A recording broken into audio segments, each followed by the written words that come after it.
बिस्मिल्लाहिर्रहमानिर्रहीम। Welcome to my YouTube channel Skills Academy. Candidates, मैं हूं इंजीनियर सलान अमजद।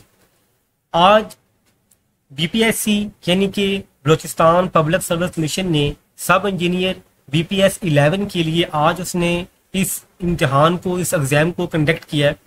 और इसका जो पेपर है ये बहुत ही हलवे की तरह है, बहुत ही ईजी है। तो बलूचिस्तान से काफ़ी जो कैंडिडेट्स हैं उन्होंने सेशन में पार्टिसिपेट किया था, तो उन्होंने 80 to 90% तक इजीली इस पेपर को सॉल्व किया है। एक तो ये पेपर है भी बहुत इजी है, और दूसरा ये सेम टू सेम जो क्वेश्चंस हैं ये एकेडमी के जो सेशन हुआ है उसमें लेक्चर्स के अंदर और मॉक टेस्ट के अंदर ये ओवरऑल जितने भी क्वेश्चंस हैं ये सारे के सारे कवर हो चुके थे, इसलिए उनके लिए मजीद भी ये हलवा था। तो आइए इस पेपर को सॉल्व करते हैं।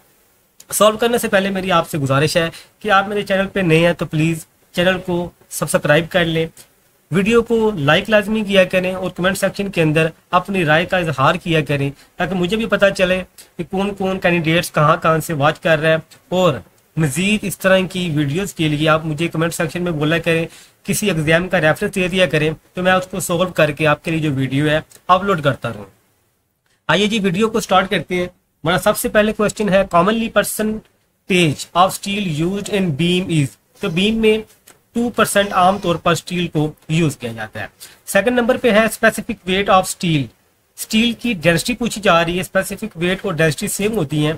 तो हमारे पास स्टील की जो डेंसिटी है वो है 7850 kg पर क्यूबिक मीटर। इसके बाद हमारे पास question number 3, calculate area of the circle with the diameter of 8 feet. आप कह रहे हैं कि 8 फीट दायरा जो है, जो उसका डायमीटर है, आपने इसका एरिया फाइंड करना है। अब हमारे पास दो फार्मूले हैं, या तो आप क्या करेंगे पाई डी स्क्वायर ओवर 4 करेंगे।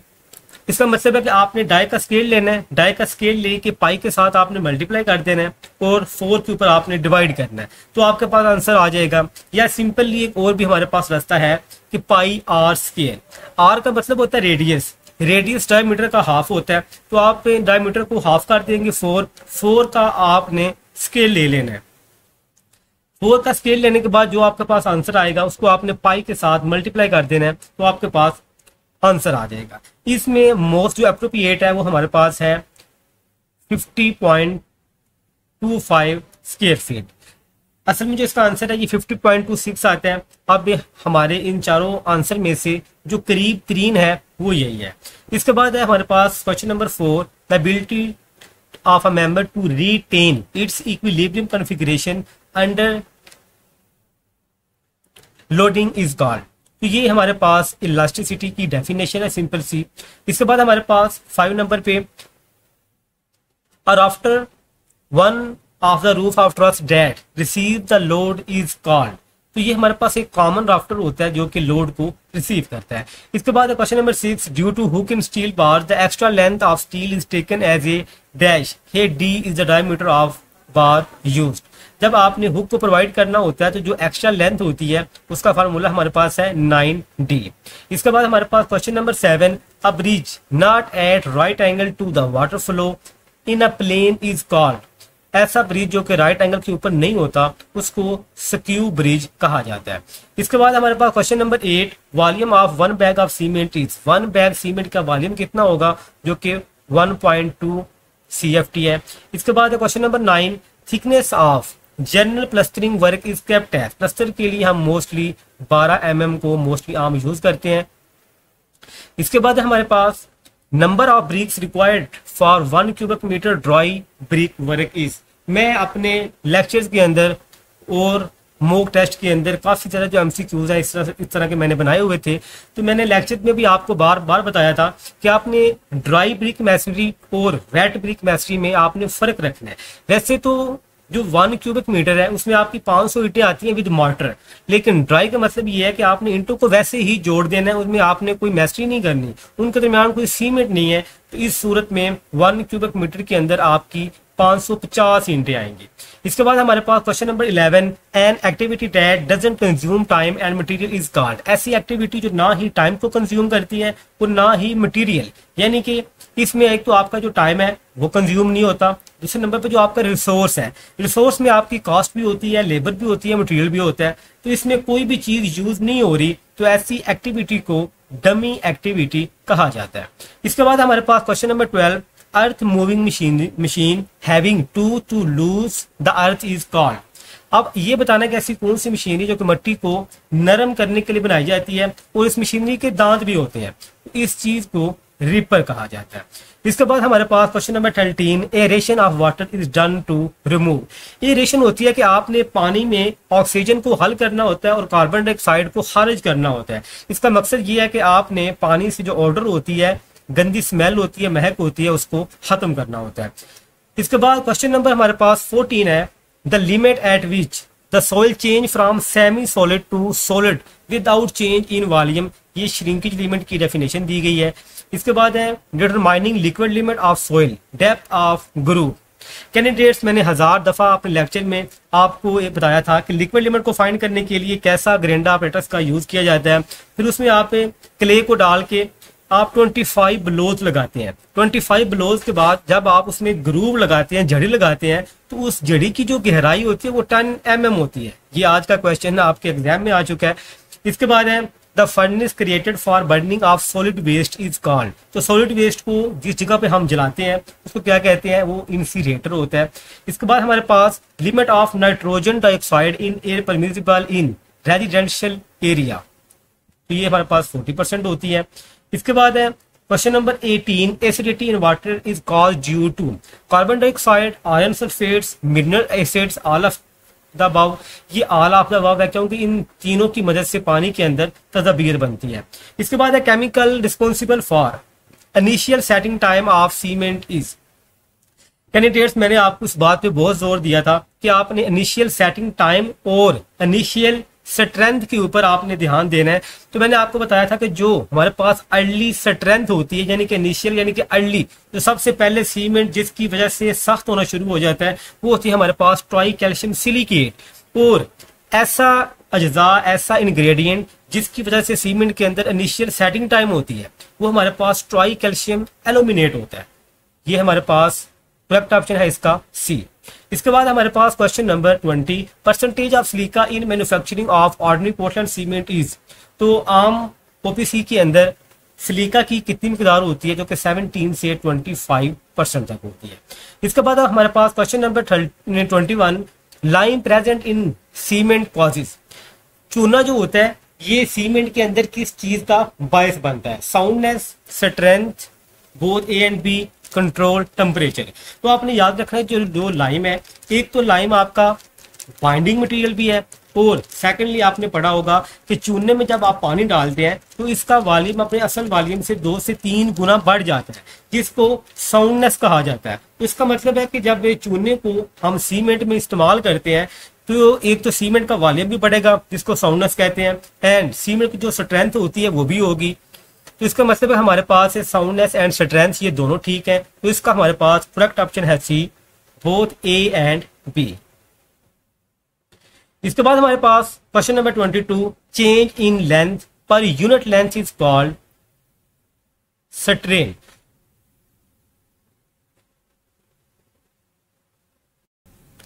कैंडिडेट्स, मैंने आपको बताया था कि किसी भी जिस्म के ऊपर जब आप एक यूनिट एरिया पे फोर्स अप्लाई करते हैं तो उसको स्ट्रेस कहा जाता है। अब स्ट्रेस की वजह से जो जिस्म के अंदर बिगाड़ पैदा होता है, जिस्म की हालत तब्दील हो जाती है। मैं अक्सर आपको ये मिसाल देता था कि अगर आपके पास एक टीन पैक है, आपने टीन पैक पी के आपने खाली कर लिया है, उसको आप पाँव के नीचे रख के या हाथों में दबा के उसको आप कंप्रेस करते हैं, उसके ऊपर आप फोर्स लगा रहे हैं। तो जो आप फोर्स लगा रहे हैं इसको स्ट्रेस कहा जाता है, और फोर्स लगाने के नतीजे में जो इसमें बिगाड़ पैदा होगा, उसकी जो हालत खराब हो जाएगी, वो टेढ़ा सा हो जाएगा, उसको स्ट्रेन कहा जाता है। अब स्ट्रेन क्या होता है, change in length our original length है।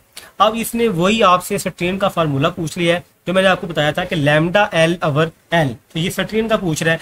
इसके बाद है question number 23, squeezing out of fresh water from cement mix is termed as a bleeding.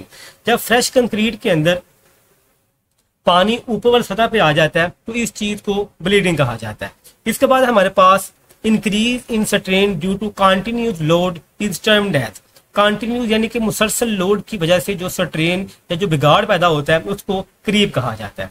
इसके बाद हमारे पास question number 25, 1 mile is equal to 2 mile. ये सिंपल ये क्वेश्चन था कि 1 माइल के अंदर 1609 मीटर होते हैं, तो आपने 1609 को अगर आप डिवाइड कर दें, सॉरी ये मल्टीप्लाई कर दें 100 के साथ है, तो आपके पास सेंटीमीटर आ जाएंगे, जो कि हमारे पास इसका जो करेक्ट ऑप्शन है ये बनेगा ए। इसके बाद हमारे पास question number 26, measuring the ingredients of concrete is termed as. अब ये कह रहा है कि कंक्रीट के जो अज्जा है उनको आपने मापना है, तो कंक्रीट के अज्जा को मापने के अमल को बैकिंग कहा जाता है, जो कि बाय वेट या बाय वॉल्यूम की जाती है। इसके बाद question number 27, height of slump cone is. Slump cone की हाइट कितनी होती है? ये हमारे पास 30 सेंटीमीटर यानी कि 12 इंच की होती है। इसके बाद है question number 28, poker vibrator is also known as a. Poker vibrator को इंटरनल वाइब्रेटर भी कहा जाता है। ये भी मैंने आपको काफी दफा सिलेबस के अंदर रिपीट करवाया था। इसके बाद है हमारे पास question number 29, for structures in sea water best cement used is. अब कह रहे हैं कि समंदर के अंदर आपने कोई भी स्ट्रक्चर को तमीर करना है, तो इसके लिए आप कौन से सीमेंट का इंतखाब करेंगे? तो अंडर वाटर या सी के लिए हमारे पास जो सीमेंट इस्तेमाल होता है वो है हाई एल्यूमिना सीमेंट। इसके बाद हमारे पास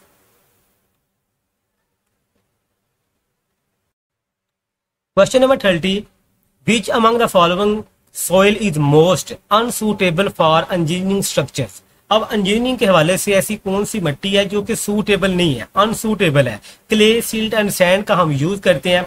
इसमें ऑप्शन नंबर सी पे है ऑर्गेनिक सॉइल, ये हमारे कामों के लिए सूटेबल नहीं होती। ऑर्गेनिक सॉइल उसको कहते हैं जिसमें ऑर्गेनिक यानी कि नामियाती मादे पाए जाते हैं, जिसमें ऐसी चीजें होंगी जिनमें गलने सड़ने का अमल शुरू हो जाता है, जिनसे स्मेल आती है, इसमें इस तरह के मादे होंगे जिसको ऑर्गेनिक सॉइल कहा जाता है। इसके बाद है question number 31, link roads that connect highways with commercial area and service area is called. तो लिंक रोड ऐसे रोड हैं जो कि हाईवे से आपके डायरेक्ट कमर्शियल एरिया या जिधर आपकी दुकानें बनी होती हैं, रिहाइशें बनी होती हैं, उनके साथ मुंसलिक करती हैं, तो ऐसे रोड्स को सर्विस रोड कहा जाता है। इसके बाद क्वेश्चन नंबर 22, ट्रांसवर्स स्लोप। तो ट्रांसवर्स स्लोप जो होती है ये क्या है? मैंने आपको 2 स्लोप बताई थी, एक होती है लंबाई के रुख, वो जो कहलाती है gradient, and secondly transverse slope, ये चौड़ाई के रुख ढलवान होती है जिसको कैम्बर कहा जाता है। इसके बाद question number 33, the minimum percentage of steel used in column. तो कॉलम के अंदर कम से कम जो परसेंटेज होती है वो है हमारे पास 1%। इसके बाद है क्वेश्चन नंबर 34, ग्रूव्स और depressions made on road due to vehicular load is called. तो जो डिप्रेशन या ग्रूव्स होती हैं तो ये रोड के ऊपर रट्स होती हैं जो कि दरारें सी बन जाती हैं। इसके बाद है question number 35, formula of current is. Current का फार्मूला आपने बताना है, तो सिंपली हमारे पास जो एक फार्मूला है उसको हमने याद रखना होता है, V is equal to I R. इसमें V जो है ये stand for volt, R stand for resistance and I stand for current. जब हमारे पास जो मेन फार्मूला है वो है V is equal to I R, तो इसमें उसने पूछा कि I जो है इसकी इक्वेशन, इसकी मसावात किस तरह बनेगी। तो सिंपली आपके पास V is equal to I R है, तो आपने I को फाइंड करना है, तो आप I को उस जगह पे रहने दें और R इधर I के साथ मल्टीप्लाई हो रहा है तो दूसरी साइड पे जाके डिवाइड हो जाएगा। अब I is equal to V over R इसका हमारे पास करेक्ट ऑप्शन है। इसके बाद question number 36, an instrument that has a telescope and 3 horizontal cross hairs is called. ऐसा इंस्ट्रूमेंट जिसके टेलीस्कोप में 3 क्रॉस हेयर्स होते हैं उसको टैकोमीटर कहा जाता है। इसके बाद question number 37, oil paints basically consist of dash and dash. अब कह रहे हैं ऑयल पेंट्स के अंदर बेसिकली कौन कौन सी चीजें होती हैं। तो ऑयल पेंट के अंदर जो बेसिक इंग्रेडिएंट्स होते हैं वो होते हैं पिगमेंट, व्हीकल एंड थिनर। तो इसमें देख लें कि व्हीकल और थिनर तो दिया गया है लेकिन इसमें पिगमेंट नहीं दिया गया, तो इसमें मोस्ट जो मेरे ख्याल से है ये ए भी हो सकता है, क्योंकि इसमें जो बेस है ये भी इसका इंग्रेडिएंट होता है, लेकिन बेस की जगह पर अगर इसने पिगमेंट लिखा होता तो वो ज्यादा सूटेबल था। इसके बाद question number 38, melting point of glass is dash degree centigrade. तो जो ग्लास का मेल्टिंग पॉइंट होता है ये तकरीबन 1400 से 1600 सेंटीग्रेड होता है। तो अब ये हमारे ऑप्शन में कोई नहीं है, तो हम सिंपल ये लगाएंगे मोर देन 1000, 1000 से ज्यादा ही होता है। इसके बाद क्वेश्चन नंबर 10 की पावर हमारे पास 12 है, तो ये प्रीफिक्सेस हैं जो कि टेरा कहलाता है। इसके बाद question number 40, removal of water from the foundation is called. बुनियादों से पानी को निकालने के अमल को डी वाटरिंग कहा जाता है। Which of the bond is the strongest in brick masonry. Brick masonry के अंदर सबसे ज्यादा मजबूत तरीन बॉन्ड कौन सा है? तो जो सबसे ज्यादा मजबूत तरीन बॉन्ड है वो हमारे पास इंग्लिश बॉन्ड है, और ऐसा बॉन्ड जिसकी खूबसूरती बहुत ज्यादा होती है वो फ्लेमिश बॉन्ड है। इसके बाद हमारे पास question number 42, the depression provided in the face of brick is termed as. तो ईंट की सतह के ऊपर जो एक डिप्रेशन यानी कि खड्डा नुमा चीज प्रोवाइड की जाती है उसको क्या कहते हैं? उस चीज को फराक का नाम दिया जाता है। इसके बाद question number 43, an angle less than 90 degree is called. 90 degree से अगर कोई एंगल कम है उसको अक्यूट एंगल कहा जाता है, अगर 90 का है तो उसको राइट एंगल कहा जाता है, अगर 90 से ज्यादा है तो फिर उसको ऑब्ट्यूज एंगल कहा जाता है। इसके बाद हमारे पास question number 44, a triangle having sides and angles equal is called. ऐसी ट्रायंगल जिसके साइड्स और एंगल इक्वल होते हैं उसको इक्विलेटरल ट्रायंगल कहा जाता है, लेकिन इसमें ये हमारे पास ऑप्शन ही नहीं है। इसके बाद question number 45, age of the tree is guessed by. दरख्त की उम्र का अंदाजा एंगुलर रिंग से लगाया जाता है। कैसे? जब लकड़ी को काटा जाता है तो कटी हुई लकड़ी को आपने देखा होगा उसके ऊपर रिंग बने होते हैं, एक साल के अंदर एक रिंग बनता है, तो इट मीन जितने रिंग होंगे इतनी उस दरख्त की उम्र होगी। इसके बाद question number 46, a wall constructed to slow down moisture is called. ऐसी दीवार जो कि नमी को रोकने के लिए या स्लो करने के लिए बनाई जाए उसको कैविटी वॉल कहा जाता है। इसके बाद question number 47, wedge shaped brick use to construct the arch are called. बहुत ही सिंपल क्वेश्चन है। डार्ट बनाने के लिए, आर्च बनाने के लिए आप पत्थर का इस्तेमाल करें या आप ब्रिक का इस्तेमाल करें, आर्च बनाने में जो भी मटेरियल आप यूज करेंगे उसको वॉशर कहा जाता है। इसके बाद question number 48, the velocity of flow is at the centre of pipe. तो पाइप के सेंटर में जो वेलोसिटी होती है ये मैक्सिमम होती है, और पाइप की दीवारों के साथ साथ जो वेलोसिटी होती है वो मिनिमम होती है। इसके बाद question number 49, the horizontal bottom frame of the door is called. अब दरवाजे के हिस्से पूछ रहे हैं, दरवाजे के सबसे ऊपर वाले हिस्से को हेड कहते हैं, दरवाजे की दोनों साइडों को पोस्ट कहते हैं, और दरवाजे के सबसे निचले हिस्से को सिल कहा जाता है। इसके बाद question number 50, a roof that slopes in 4 direction is called. ऐसी रूफ जिसकी स्लोप चारों तरफ होती है इसको हिप्ड रूफ कहा जाता है। इसके बाद हमारे पास question number 51, the best section for side range in hilly road at a heavy rainfall region is. ये हमारे पास ट्रेपोजाइडल होती है। इसके बाद question number 52, a road sign showing speed limit is an example of. ऐसा साइन जो कि आपको स्पीड लिमिट दिखा रहा होता है, ऐसे साइन को रेगुलेटरी साइन कहा जाता है। इसके बाद question number 53, the height of a regulatory sign board from ground should be. तो रेगुलेटरी साइन की जो हाइट होती है ये 2.80 मीटर होती है। इसके बाद है the document showing the feasibility of a project is called. तो डॉक्यूमेंट की जो फिजिबिलिटी होती है ये कौन से प्लानिंग कमीशन में जाहिर की जाती है, इसको PC1 कहा जाता है। PC1 stand for planning commission 1। इसके बाद question number 55, the part of track on which rails are fixed is called sleepers. क्योंकि जो रेल्स होती हैं ये स्लीपर के ऊपर होती हैं, और जो स्लीपर्स होते हैं ये ब्लास्ट के ऊपर होते हैं, और जो ब्लास्ट है ये फॉर्मेशन यानी कि मट्टी के ऊपर होता है। इसके बाद question number 56, gate valve is also called. Gate valve को स्लोइस वाल्व भी कहा जाता है। इसके बाद question number 57, the place where ships are berthed is called.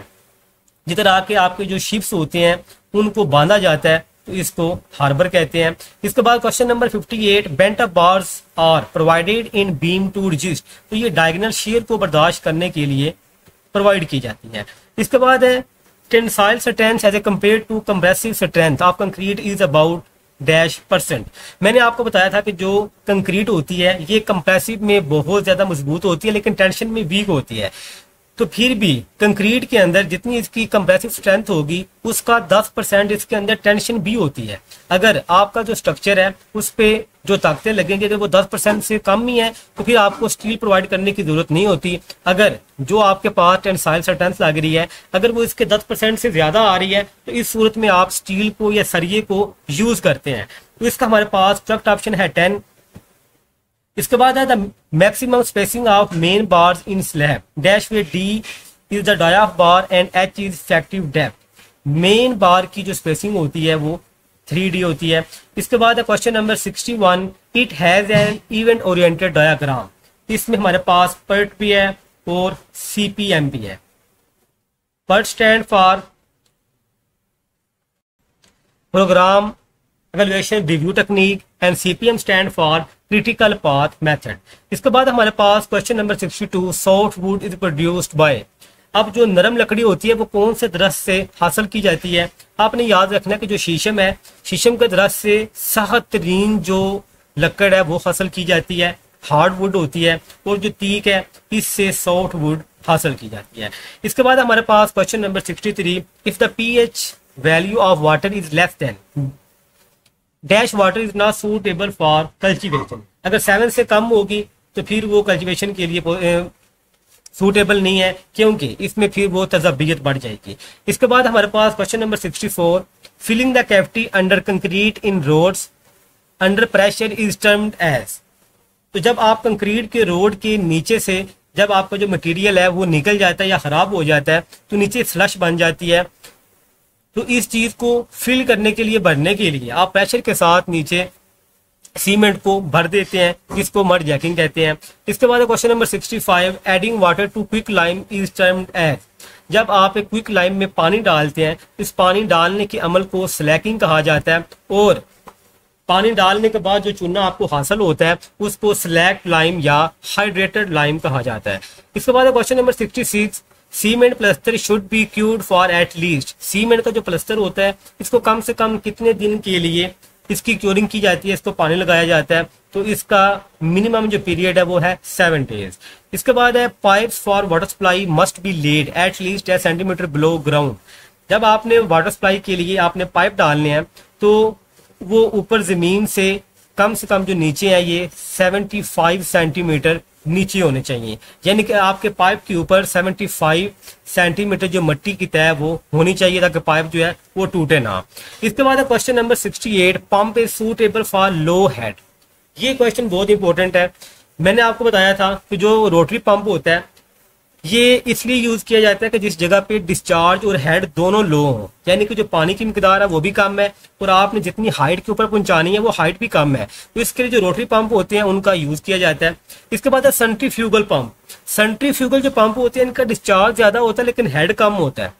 इसके बाद एक हमारे पास पंप यूज होता है जिसको हम रेसिप्रोकेटिंग पंप कहते हैं। अब रेसिप्रोकेटिंग पंप का फंक्शन ये है कि वो कम डिस्चार्ज को लेकिन ज्यादा हेड के ऊपर पानी को पहुंचाने के लिए इस्तेमाल होता है। इस क्वेश्चन में ये पूछा गया है कि लो हेड के लिए कौन सा है, तो ये हमारे पास है सेंट्रीफ्यूगल पंप। ये लो हेड के लिए और हाई डिस्चार्ज के लिए यूज किया जाता है। इसके बाद question number 69, increase in strain due to continuous application of load is called. मुसलसल जो आपकी स्ट्रेन हो रही होती है उसको क्रीप कहा जाता है। इसके बाद हमारे पास maximum load that a member can bear in its life span is. अब ऐसा मेंबर जो कि अपनी पूरी की पूरी लाइफ स्पैन में मैक्सिमम लोड को बर्दाश्त करता है तो वो हमारे पास अल्टीमेट लोड होता है। अगर इसकी स्टेटमेंट यू होती कि हमसे पूछता कि अलोएबल लोड, अगर ये अलोएबल की हमें बात करता तो फिर हमारे पास सेफ लोड था। इसने बात की है मैक्सिमम लोड की, तो मैक्सिमम लोड जो है ये है अल्टीमेट लोड। अल्टीमेट लोड ऐसा लोड होता है जो कि टूटने से पहले जितना लोड लग रहा होता है वो हमारे पास अल्टीमेट लोड होता है। तो इसके थ्रू ओवर लाइफ स्पैन के अंदर अल्टीमेट लोड ही अप्लाई करता है। तो ये था हमारे पास आज का मॉर्निंग शिफ्ट में जो पेपर हुआ है वो है। आपको वीडियो अच्छी लगी हो लाइक करें, कमेंट करें, वीडियो को शेयर करें, कमेंट सेक्शन में अपनी इजहार जरूर किया करें। इसके बाद ये मॉर्निंग है, इंशाल्लाह इवनिंग का मेरे पास पेपर आता तो उसको भी मैं सोल्व करके आपके साथ मैं शेयर करूंगा। तो इसके अलावा भी अगर आपने किसी भी तरह का जो पेपर है वो आपने सोल्व करवाना हो तो आप मुझसे रब्ता कर सकते हैं, आप कमेंट भी कर सकते हैं, मुझसे रब्ता भी कर सकते हैं। तो इंशाल्लाह मैं उस पेपर को सोल्व करके आपके लिए जो वीडियो है वो अपलोड कर दिया करूंगा। तो ठीक है, मिलते हैं नेक्स्ट वीडियो में। अल्लाह हाफिज़।